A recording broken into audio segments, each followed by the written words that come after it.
Bueno, hasiera ikusgarria eta liga ikusgarria, esan nahi dut horrekin esan nahi dut kriston taldea dela. Aztertu egu, ikusi egu, eta ez da kasualitatea, ez da kasualitatea. Egia da azkeneko partioetan gu bezala garaipen bat eta bi berdinketa dituela, eta bi porrot, biok, ez, dinamika berdinan iristen gea partio honetara, baina goiko postuetako talde bat izango da, eta talde oso indartsua.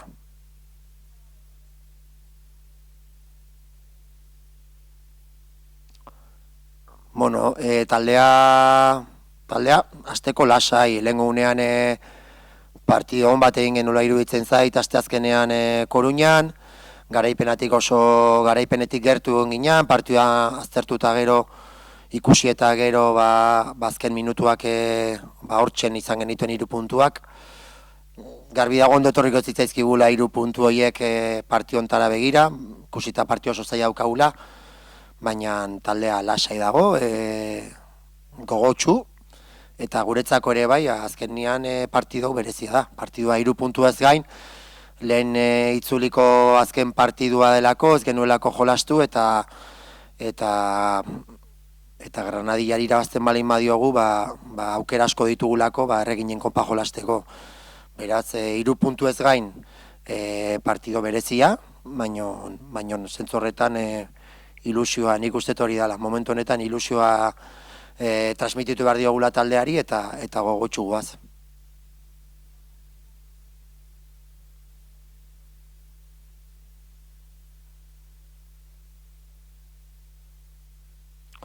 Bai, egia da azkeneko lauai begiratzen bali maiogu 2 puntu dira, lehen esan duan, azkeneko bostetan, Granadia bezala guk ere 5 puntu izango genituzke, baina egia da, oraindik distantzia badago atzekoei begira, baina ezin geha relajatu, baina ez dut ikusten taldeare bai momentu honetan naiz eta zuk esan dezu bezala 2 puntu atera dituen azkeneko 12tik taldea relajatu denik. Errealaren kontrare 80. minutuan berdin dutzi guten partidu bat, gero Atletico Madrid eta Sevilla izan ditugu, bigarren itzuli honetan bi talde oso on. Esan nahi ez zentzortan ez dit momentu honetan keskatzen, taldea ondo ikusten dalako, taldea lasai dagoelako, lehen esan duan bezala, eta noski baietz 3 puntuak emango digutela lasaitasuna batez ere gure helburua lortzeko, eta gure helburua permanentzira gerturatzeko, eta horren bilagoaz badakigu zaila dela, baina zergatik ez talde honek etxetik kanpo, nik uste eta aurten partido oso onak egin ditula, ia partidu gehienetan lehiakorri izan dela, eta aukerak baditugula ere bai izango nuke zerbait ateratzeko, ez?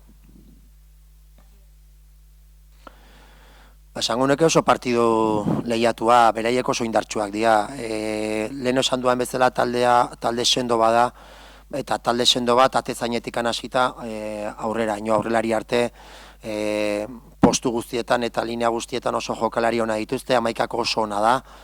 Badakite zertara jolaste duten, ez dira, egite dituzten 3 gauzak ondo egite dituzte, eta bai, esango nukela gure estiloko talde badela, ez? Gure estiloko talde badela, baina diferentziarik handiena jokalaritan dago, batez ere, ia esperientzia handiko jokalaria dituztelako, jokalari oso indartsuak, oso fisikoak, beraien zelaiare txikia da, orduan beraien zelaian oso indartsuak dira, eta baina egia dare bai guk duelo hoietan, situazio hoietan talde sendoa gehala, ez? Lehenengo jokaldi horretan indartsua gea, bigarren jokaldi horretan ere badakigu tokian egoten eta hartzen, beraz, iruditzen zait beraientzako ere bai gu ez gera aurkari xamurra izango, eta partiduan ikusteet ikusgarria izan daitekela.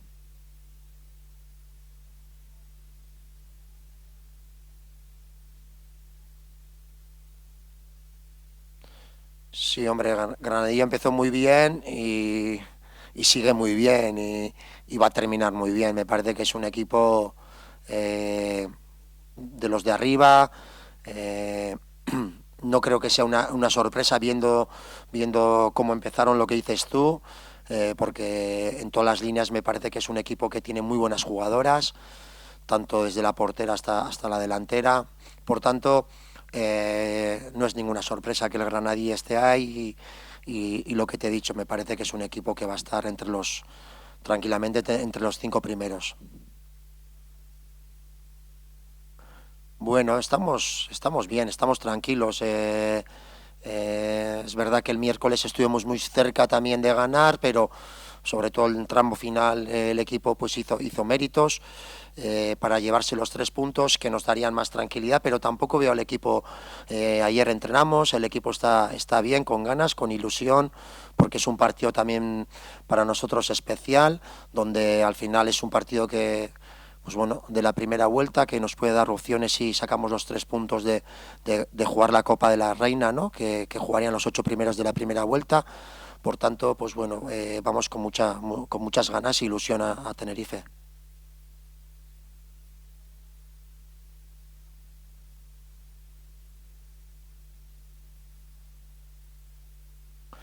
Sí, hombre, nos serviría sobre todo para estar más cerca de nuestro objetivo, ¿no? Que es la permanencia. Al final estamos en la jornada 20, o sea, sería ya llevamos 20 partidos, nos quedan este partido del Granadilla y el otro del Barcelona de la primera vuelta, los 2 partidos suspendidos. A partir de ahí, pues bueno, sabemos que hay 14 partidos. Cada vez hay menos partidos, pero también es verdad que cada vez se está apretando más, viendo que los de atrás también están ganando y, y al final todo lo que sea sumar mañana domingo en Granadilla, pues sería estar más cerca de nuestro objetivo. Pero bueno, creo que el equipo en ese sentido está de momento tranquilo y aunque sabemos que tenemos un partido difícil que nos vienen en marzo, luego después del parón también unos partidos muy difíciles, pues bueno, yo creo que en estos momentos eh, estamos en buena dinámica, aunque llevamos 2 puntos de los últimos 12, viendo también contra qué rivales hemos jugado, el equipo ha dado la cara, y yo creo que es lo más importante, aunque hayamos perdido también 2 partidos seguidos. Hemos ido el miércoles a Riazor, bueno, a Coruña, hemos estado cerca de sacar los 3 puntos y hemos cortado también esa racha negativa de derrotas. O sea, creo que este equipo lo bueno que ha hecho hasta ahora es que bueno, puede perder partidos, pero no tiene rachas largas de no puntuar. Por tanto, eso te hace ser un equipo regular, sobre todo en ese objetivo que es conseguir la permanencia, ¿no?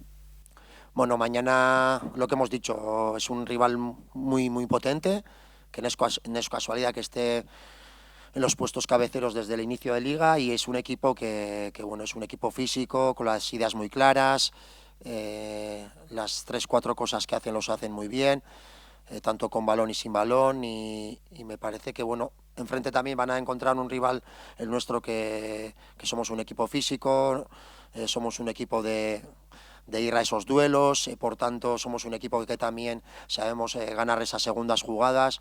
Está claro que ellas también enfrente no van a tener un rival fácil, pero en casa es un equipo muy difícil de batir y ahí están los números. Creo que solo han perdido un partido en lo que llevan de liga y va a ser un partido muy complicado, pero a la vez yo creo que va a ser un partido muy bonito, con 2 equipos que iremos a ganar y 2 equipos que bueno, cada uno con su estilo y va a ser un partido pues bonito para ver, ¿no? Para el espectador. Suey.